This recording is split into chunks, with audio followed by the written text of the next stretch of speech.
Hi guys, welcome to my channel. So today I'm sharing one of my stew recipes, and I started by putting some palm oil in a pan. Allow that to heat up for about a minute before adding in some vegetable oil.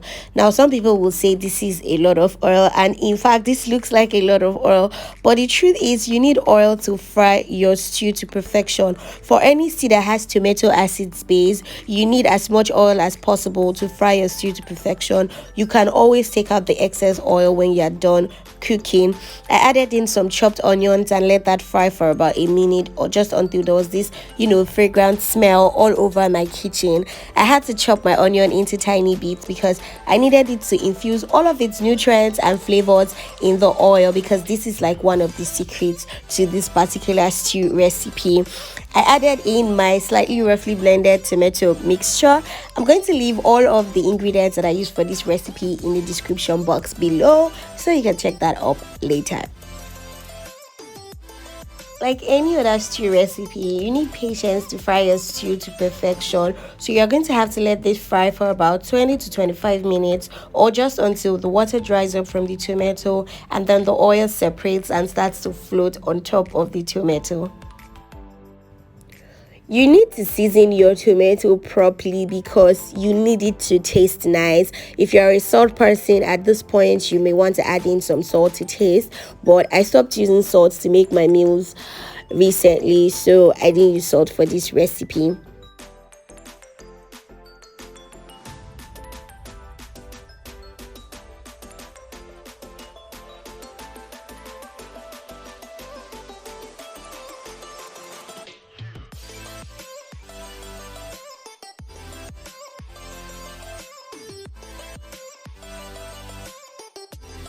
At this point, my tomato have been frying for about 23 minutes, and as you can see, the oil has separated from the tomato, but you need to taste that to ensure that it doesn't have this tangy taste, and you do not need to fry for extra time.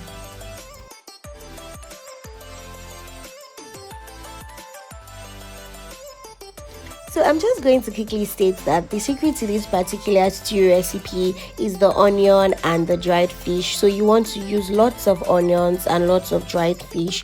I use dried catfish for this particular recipe, but you can always use any other dried fish alternative. I think Titus is also a good enough option, even though it gives a distinct flavor from this particular flavor. So I added extra seasoning because the tomato had soaked up most of the seasoning I put earlier, and I need my stew to taste nice, so I had to add extra.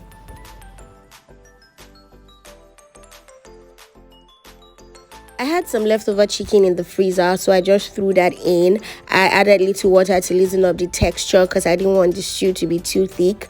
Now, you do not want to add in any form of stock. So your chicken stock, your beef stock, you want to leave that out because, like I said, the fish is like the secret ingredient in this particular stew recipe, and you don't want your stock counter interacting with your fish flavor.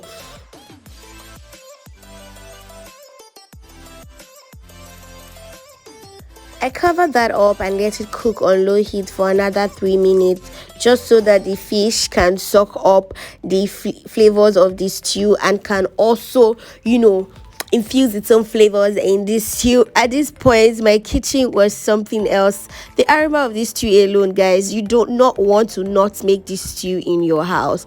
So you can have this with pretty much anything. You can have it with pasta, you can have it with rice, you can have it with some boiled yam, boiled plantain, or boiled potatoes. You literally can also whip up some okra, put the stew in it, and you have swallow ready. Let me know, guys, if you are going to try this recipe, and let me know if you enjoyed the taste. Bye.